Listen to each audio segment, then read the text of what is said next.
Welcome everyone to another edition of the Civ Battle Royale audio narration. My name is Dawkinzz and let's get right into part 82. This is crazy. Hello ladies and gentlemen, I am Volcanos and it is an honor to narrate part 82 of this immense Civilization Battle Royale. Many of you might know, well, many of you might not know me or seen me in Reddit, for I am a longtime lurker in this community, always watching and observing around. Nevertheless, I'm primed and ready to do this. Here we have a shot of the DEUS Empire. Ooh, how about that? It's an empire now. In all of its glory after the acquisition of the Holy Land last part. Their forces, although outdated and outnumbered, are valiant in heart and won't stop short after taking only one city. Now a magnificent map by Spherical Melon showing us the vast domains of the DEUS Empire in map form. There is a very precise and aesthetically pleasing representation of not only the cities of the empire, but also of its minor cities, industrial zones and citadels. Truly the DEUS Empire is among the most glorious powers of the cylinder. Another magnificent map, this time by the edgelord Edzy 1991, showing us the cylinder itself in an almost tile-accurate manner. Clearly we can see that the border gore disease is now fully widespread by the map, and we definitely need someone to fix it. Or do we? I mean, look at fucking Finland. Anyways, the DEUS Empire supporters can proudly claim based on this map that they have doubled their size in the cylinder in a single part. Not many could claim such a feat, I believe, except for, well, not one part, but I mean the Blackfoot did conquer Mexico. Back to the power rankings top spot, the Boers are still in their rightful place. Indeed, their war efficiency seems to be lacking, but perhaps this is merely Kruger's war style on how to fight wars good. Nonetheless, the Boers are clearly a gigantic superpower in the cylinder, and I don't see them dying or being crippled in any future war. And with almost all of Africa under his command, Kruger has nothing to fear and little to care about other than powers such as the DEUS Empire, and also his obsession with hover dicks. The hover tanks that can't capture cities, so he's a little screwed on that part. Boers, what are you gonna do then? Ah, the good old boys. We resume our most cunning observations by getting a shot of the southern North America, where the winds of war just won't stop blowing. Apparently, Crowfoot of the Blackfoot isn't satisfied with annexing the former Mexican lands to his domain, and decides to increase his warpath even further with a new declaration of war. And the already battered Henry Morgan of the Buccaneers, a fan favorite, is the target of Crowfoot's bloodthirsty plans. However, with literally no navy at the Mexican Gulf, the Blackfoot will have trouble reaching the pirate stronghold at the Caribbean. Could this be a move to please the ever stronger Australians and Inuit, who are also at war with the Buccaneers? Or I guess the Inuit were at war, who knows how that works out. But yeah, Australia and the Inuit, don't do anything with those units you got there. We like ya. At the other side of the world, the DEUS Empire and Sparta Holy Land offensive has been recognized by Kekkonen of Finland as a threat. The Finns have brought forth a force of reverse-engineered hover tanks to deal with the annoying Leg Day Legion. However, this might not be enough to stall the DEUS attack upon Hebron, as two infantry battalions approach the very vulnerable city poised to engage.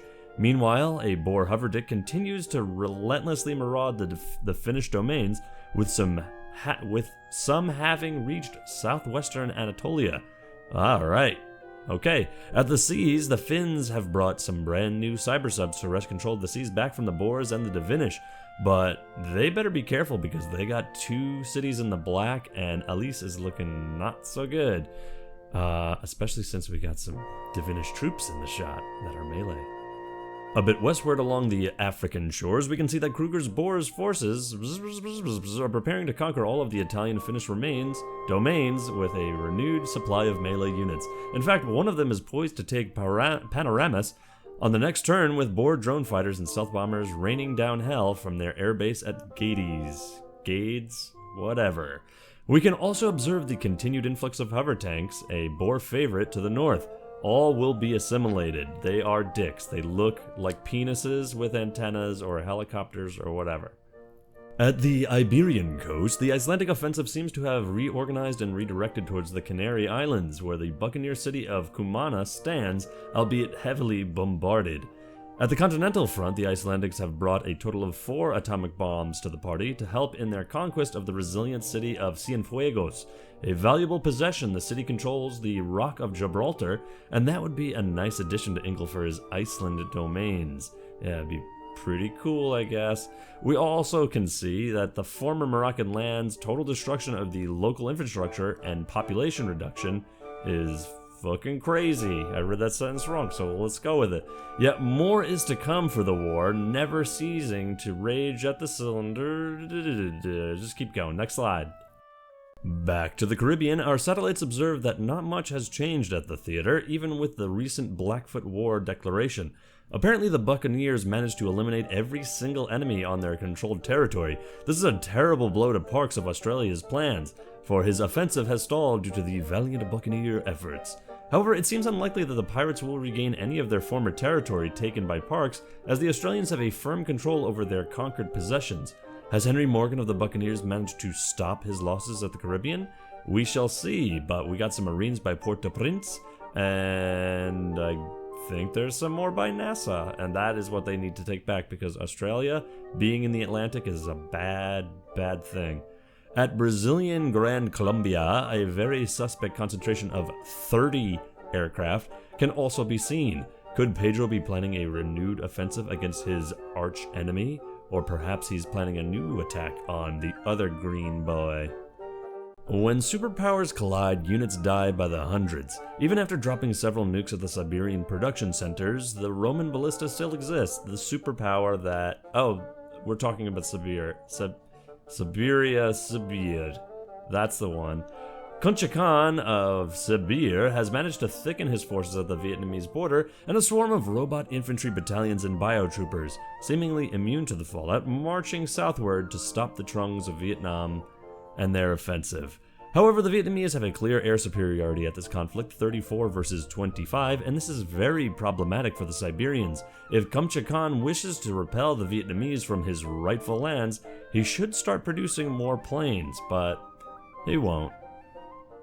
The pinpoint precision fallout detector satellite confirms what has been suggested before. The Vietnamese have indeed dropped nukes in most of the Siberian southeastern cities, and even their capital Kashlik, I guess that's it, has been nuked. The Trungs of Vietnam fondness of hitting the red button is not matched by his rivals. Kuncha Khan, for only 4 Vietnamese tiles have been contaminated with fallout.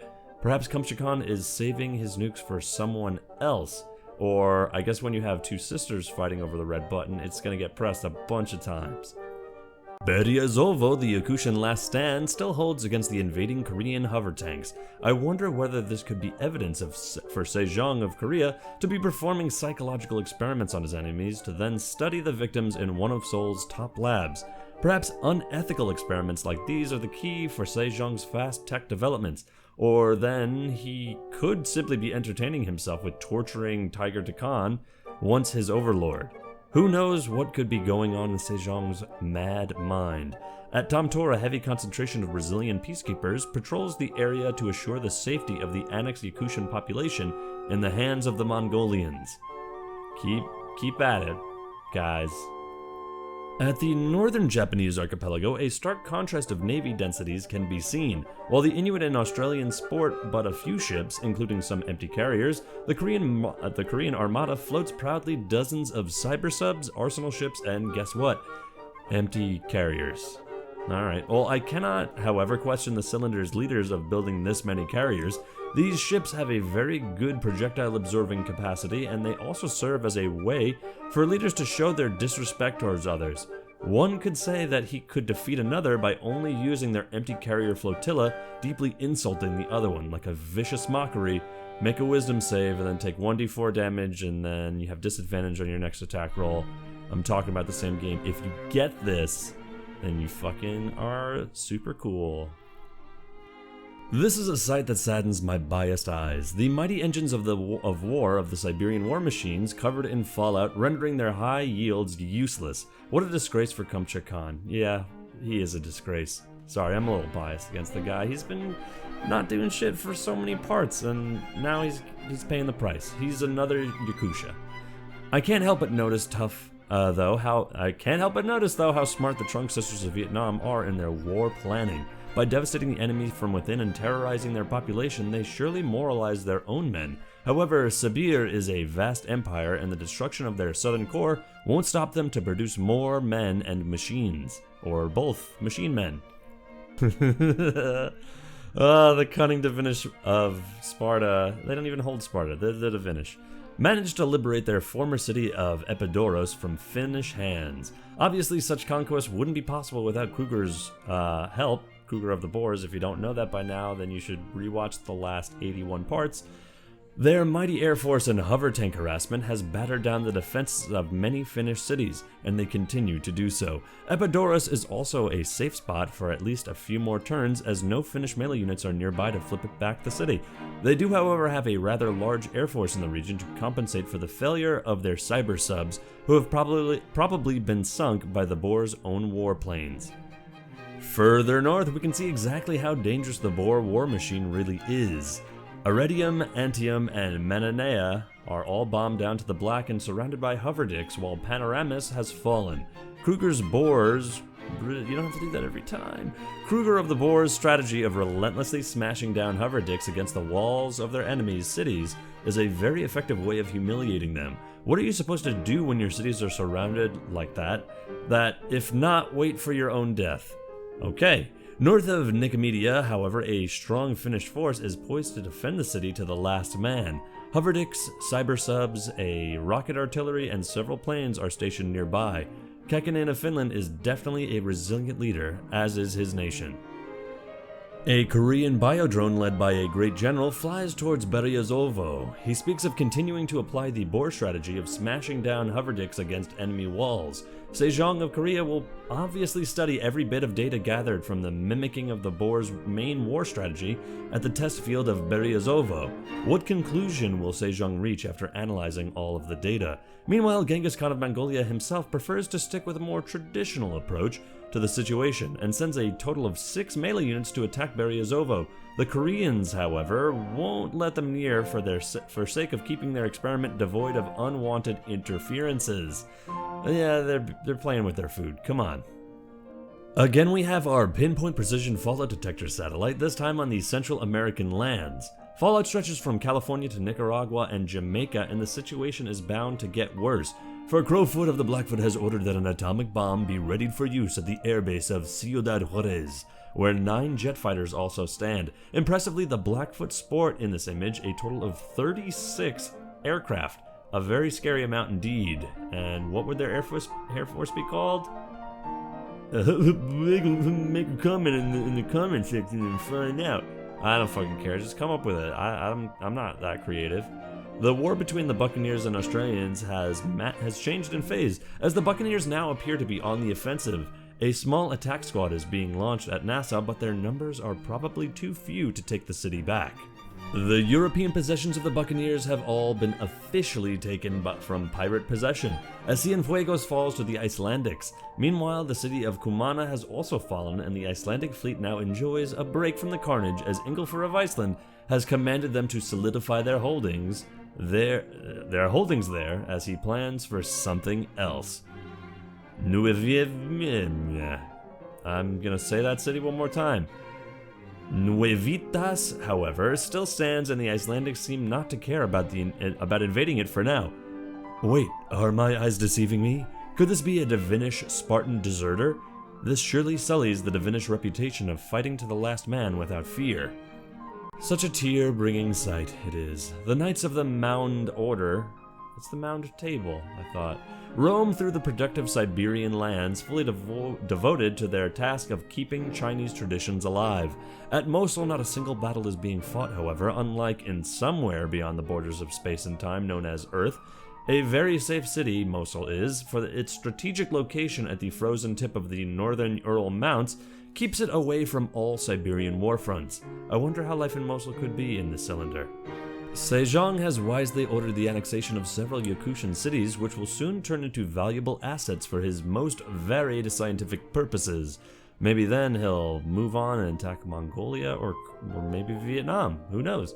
The Koreans are lacking in units though, and they must recover as soon as possible if they wish to maintain their new Yakushan possessions in their own core lands. The Mongolians, although better carpeted, are also lacking in unit diversity or density department.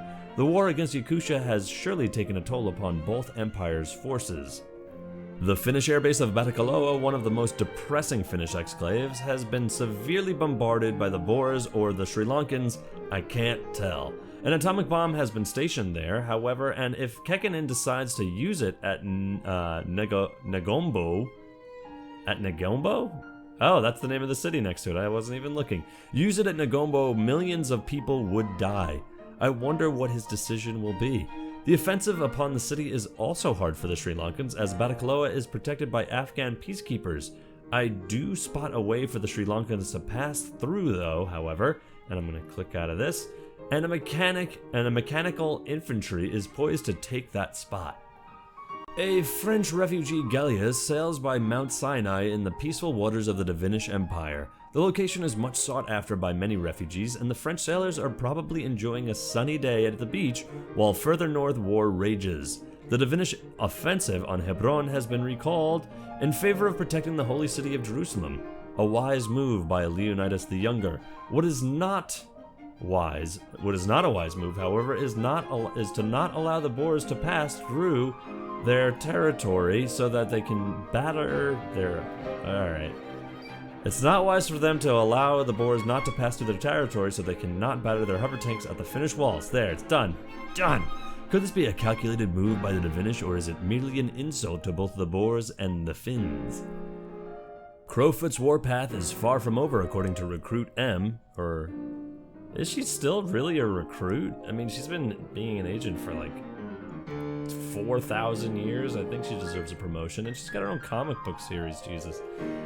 Anyway, oh, it's cool that she's finally observing the Crowfoot, and the Blackfoot, I mean. Alright, I'm rambling. Apparently, the bloodthirsty Blackfoot leader is eager to finish off the remains of their old Canadian enemies. A cruel, cruel move. Meanwhile, we observe that the SS Observer, our mighty submarine, is still at the same spot it has been for millennia. Little has changed in the area, apart from the Boers now possess much of the ice sheet east of the sub.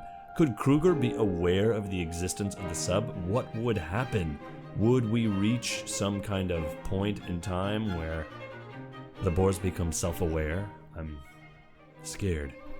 Shocking! Henry Parkes of Australia has managed to conquer the Boer metropolis of Middelburg, and O'Denny could soon follow by the way millions of Boer citizens have died at Middelburg after the Australian conquest. The Boers are actually in no position to contest the Australians' advance into Madagascar, for not a single melee unit can be spotted nearby, because they just love those hover dicks. While the Australians have plenty of advanced destroyers to use, they can conquer O'Denny and just get away with it. Will Paul Kruger let himself be humiliated like this, or will he launch a counter-offensive to take it back, and take back what is rightfully his? Back to the Middle East, the Siberian robotic and bioengineered forces have seemingly vanished, probably struck down by Vietnamese planes.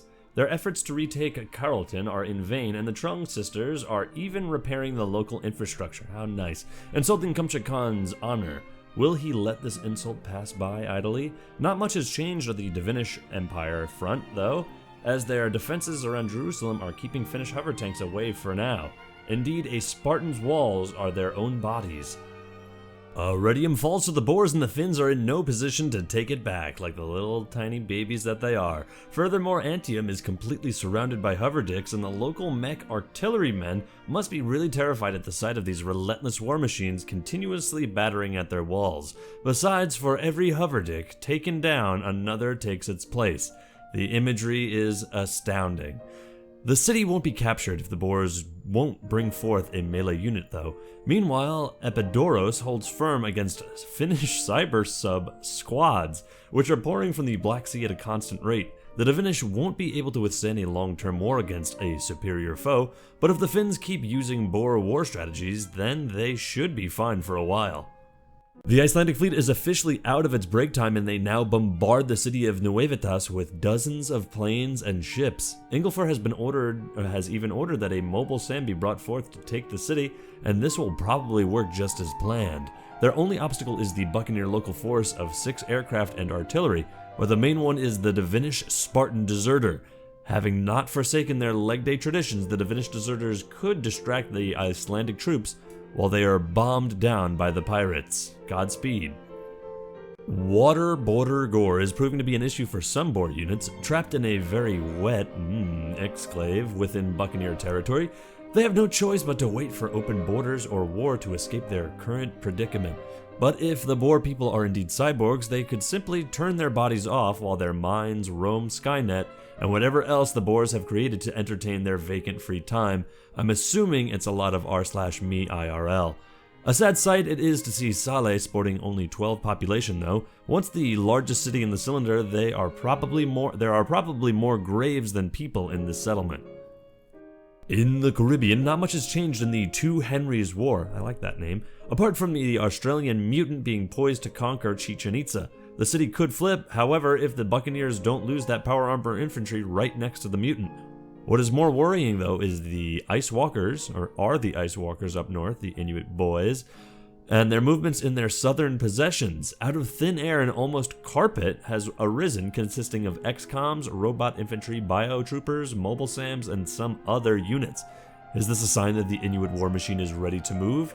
Hopefully they look south or east and not west. Back to our pinpoint precision fallout detector satellite, we can see that nuclear weapons have been used against the Boer cities of Kufa and Khorasan. The author of the nuclear hellfire could be either Kekkonen of Finland or Parks of Australia, but why would they nuke such a faraway place? Perhaps they want to show the Boer people that nowhere is safe from nuclear destruction. At the Mauritius Islands front, Undini hasn't fallen, but Middelburg is still in Australian hands, and I fear that the situation won't change for a while, as the Boers lack melee units to take it back. Is this a ploy by Kruger of the Boers to grind down Australian forces before pulling them back in one single counteroffensive? I don't know. Maybe he's too busy with his fetish. I'm gonna keep this joke alive, guys. I'm gonna keep it going. At our sub's espionage room, a fresh log has been delivered with some rather interesting information. Dead civs seem to be the target of rage of the Cylinder's leaders nowadays. Ekanic of the Inuit plans to eradicate the remaining Persian resistance in the Cylinder, or the Cullender as it's written here, while Crowfoot of the Blackfoot plans to end his long-gone enemy once and for all in Canada. Meanwhile, Paul Kruger of the Boers wishes to destroy the last Roman ballista. How crude and rude of him. I guess he wants the Ashanti pikeman to be the coolest reenactor in the world. Perhaps Kruger hates ancient siege technology. Well, who knows? A official reassignment of our most loyal agents has been ordered, as Agent M is sent to Olongapo, the Blackfoot Filipino colony paradise, and hopes to investigate Crowfoot's warpath plans. Hopefully JRU 247, please make a comic book with Crowfoot, that'd be so sweet.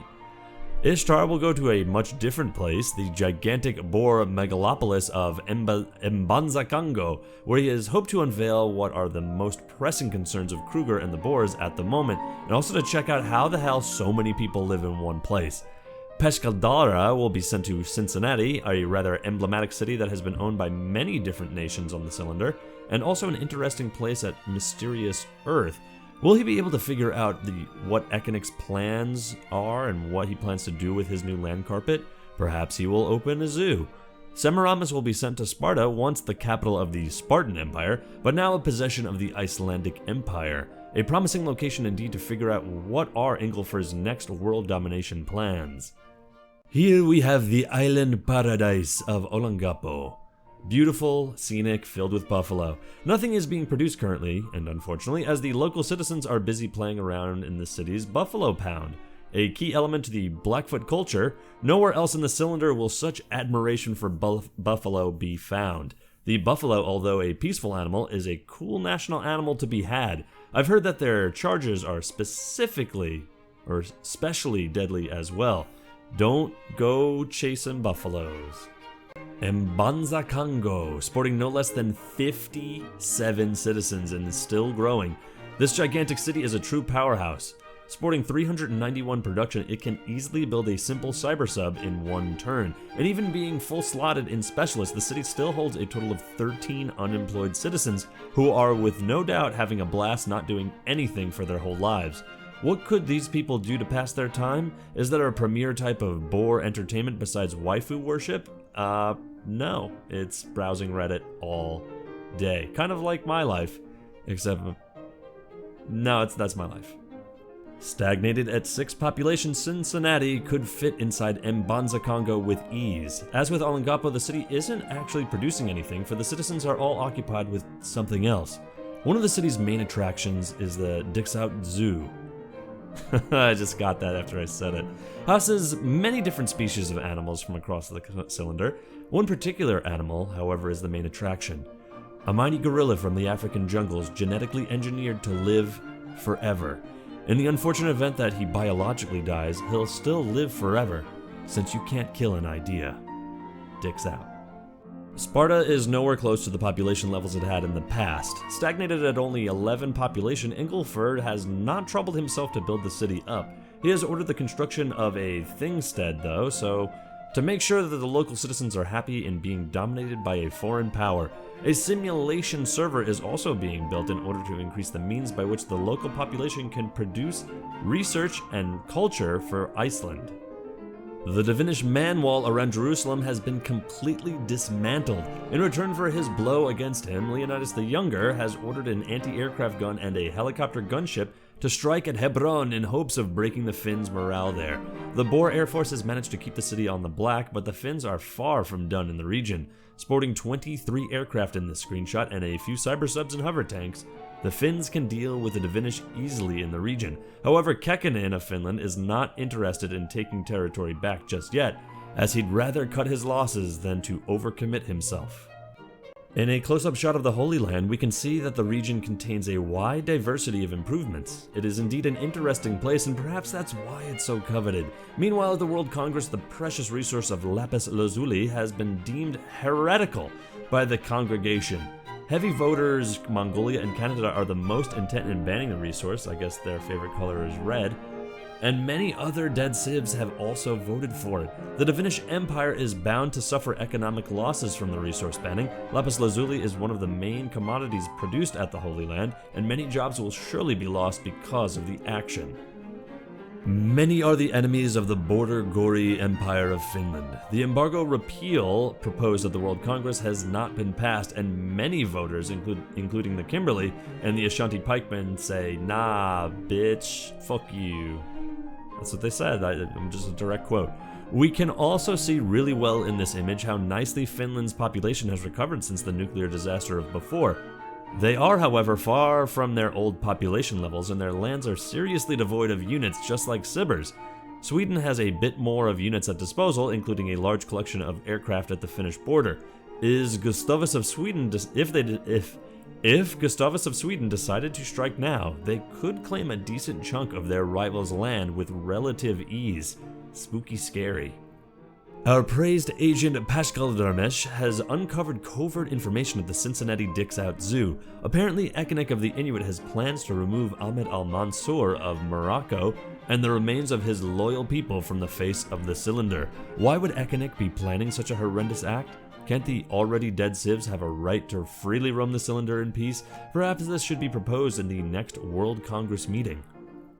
Back at the Mauritius front, the Australian offensive has stalled upon a heavy Boer counterattack. By employing the usual Boer strategy of humiliating their besieged enemies by surrounding them, Middelburg is about to have that fate. Dozens of cyber subs, arsenal ships, Vertals, and hover tanks, led by the most illustrious great musician, are preparing the siege. Not a single melee unit is nearby, though, indicating that Kruger is indeed committed to humiliating Parks of Australia in his own cities. Parks still has a decent-sized armada nearby, though, and it is a nuclear-armed armada. If Parks decides to unleash nuclear hell upon Madagascar, millions of people would die in an instant, further increasing the death toll of this conflict after the capture of Middelburg. And back to northwestern Australia now, where a giant death robot and many other units await to embark to fight across the Indian Ocean. The outback is no longer fully carpeted, though, indicating that Australia have already committed many men to the war effort. They do, however, have many more tons of men and machines to throw away at whoever Parks pleases, and recycling them once in a while is a good way to keep his army modernized. We can also observe a rather strangely colored nation at the southwestern Indonesian Isles. Who could they be, sporting their flashy reddish-orange color? They have a decent amount of troops, and ships are not that far from behind in tech. Perhaps they can sit there for some more centuries without being noticed by their gigantic neighbors. A bison flock has migrated to northern Borneo somehow. Perhaps they swam. Maybe they're water buffalo. Ha! Oh. Could this be the work of the nearby Blackfoot Buffalo Pound? I wonder how well these buffalo do in the equatorial climate of the region. Probably they're furry boys. Perhaps they could have mutated into jungle bison variations. There is plenty of uranium nearby, so I wouldn't consider the impossibility of radiation contaminating these animals. These beautiful, beautiful creatures. Hebron is severely battered down by the Boer Air Force, and the valiant Divinish Empire anti-aircraft gun is nearby, poised to strike and conquer the city by force. The operators of the gun, screaming "DEUS VULT!" charge forward in spite of the city's overwhelmingly strong defenses and the aircraft barrage from above, oblivious to the dangers of the world. Meanwhile, the helicopter crew that was near Hebron before has decided to retreat into their airfield in Jerusalem so as to receive repairs and be prepared for the next raid. Within Sparta, Semiramis has uncovered that Ingilfer is plotting to eliminate the Canadian ships that have dared to come too close to his waters. Indeed, the Canadians are not loved in this war-torn cylinder. What could these people have done to anger so many powerful leaders around the cylinder? Is it because Lester B. Pearson of Canada refuses to take off that silly hat of his? We'll never find out, because he's going to be on that ship forever. But perhaps, and this is speculation time, as both Iceland and the Blackfoot have started championing against the Canadians, could there be an alliance between them in the future? Maybe. I don't know. I'm fucking speculating. It's all crazy. It's crazy times. And back to the Caribbean, the Australian attack upon Chichen Itza has utterly failed. Meanwhile, the Buccaneers have organized a rather small offensive force to take back the Nassau Canal, but the city is heavily protected by the Australians. A wise man, Parks, has built up the city's defenses to 133, and the 10 aircraft stationed there should be enough to deal with the Buccaneers' air force. I do appreciate the effort by Henry Morgan of the Buccaneers to do the best with what he has. Upon nuking of his homeland, a series of labs have developed ways of exploiting human mutations for war, and now a unit of mutants is at Palenque, ready to terrorize the Australians who dare to come close. The sandy shores of the Horn of Africa, where a Boer giant death robot oversees the Boer carrier flotilla, considering whether or not one of those ships is more fitting to ride than a caravel. At Batticaloa, not much has changed as Afghan peacekeepers continue to block the Sri Lankans' offensive against the Finnish outpost. How will Parakarambababab deal with the situation? He'll never get out of Sri Lanka area, whatever. Sorry, dude. It's not gonna happen. We can also spot an Icelandic great musician preparing to host a metal concert at one of the Boers' cities. Now that we are about it, what kind of music would the Boers or Icelandics listen to? I don't know. Boers would definitely listen to EDM, I want to say. Icelandics would listen to Bjork. The Ashanti pikemen, having realized how powerful the Siberians are in comparison to them, have decided to go back to the Boerdom. Pikemen such as them have more to gain by selling themselves for pictures than to try charging a city defended by rocket launchers and laser beams. Meanwhile, the Boers have completely surrounded their former city of Middelburg, and they plan on capturing it for good. An advanced destroyer is nearby, poised to recapture the territory from pesky Parks. I wonder what those paratroopers are doing at Africa's east coast. Are they planning to launch themselves at the ocean and make an amphibious strike at Middelburg? If only they could. Kruger clearly prefers to use units invented by himself rather than copy a foreign power's strategy. That must be why Kruger won't build XCOMs, because he doesn't want to copy his enemy Kekkonen. And Kruger is an original man who likes doing things his own way. I can respect that. Whoa, the Inuit have amassed a mighty fleet at their southernmost possession, rather than doing like his rivals, who like to sport a large flotilla of empty carriers to insult their enemies. Ekanic prefers to do things seriously. I wouldn't joke with someone who has a cold heart such as him, and that's for sure. The beautiful Hawaiian city of Kanaohe is overflowing with people. It's spilling all over the place, and so they keep building carriers to keep their people on to live their lives in the ocean. How would the lifestyle of these people be? Shitty paradise. And we end this short part with a very interesting slide. Having decided that he's had enough of capturing Buccaneer cities, Ingilfer of Iceland decides to stop the war with Henry Parks after conquering their city of Nuevitas. Oh, cool, I didn't see that last time. This leaves the pirates with only 2 cities left east of the Atlantic. How far they have fallen. If I wasn't a Brazil supporter, I would probably be very sad about this, but I'm only a little bit sad for them. Meanwhile, the Divinish deserter infantry has fled further south to Bamako. and they are now trying to shun the local pirates for having made peace with the Icelandics. Nyenyi has also grown a lot since being nuked a few parts ago, and will soon achieve super megalopolis status. They could be killed again though, and a well-placed nuke would do the job. And my name is Dawkinzz, and although this has been a short part, 50 slides, it's kind of a brief one. Hopefully they'll have one soon. But anyway, I'm going to do a little shameless plug for a friend of mine. His band is called Kid Cooper Levy, and he plays music that's like crazy shit. It's like all sorts of all over the place. It's really catchy, and it's poultry rock, I want to say. But check it out, Kid Cooper Levy, Chicken and a Vegetable. I'm going to put a link below, and I'm going to play the music right now. So enjoy, and we'll see you next time. 4, 5, 6, 7, 8, 9, 10, 11.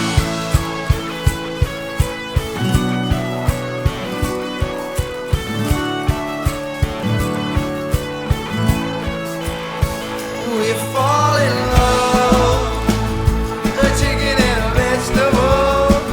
We fall in love, a chicken and a vegetable. So tell me why you're waiting. You know I love you still. Tell me why you're waiting. You know that I always will. Tell me why you're waiting. You know I love you still. Tell me why you're waiting. You know that I will. We fall in love, a chicken and a vegetable.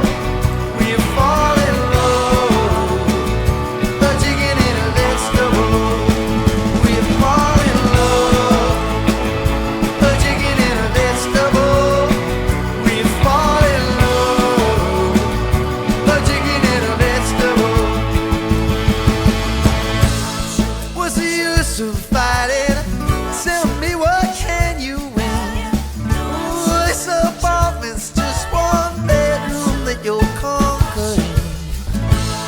What's the use in fighting? Tell me what can you win?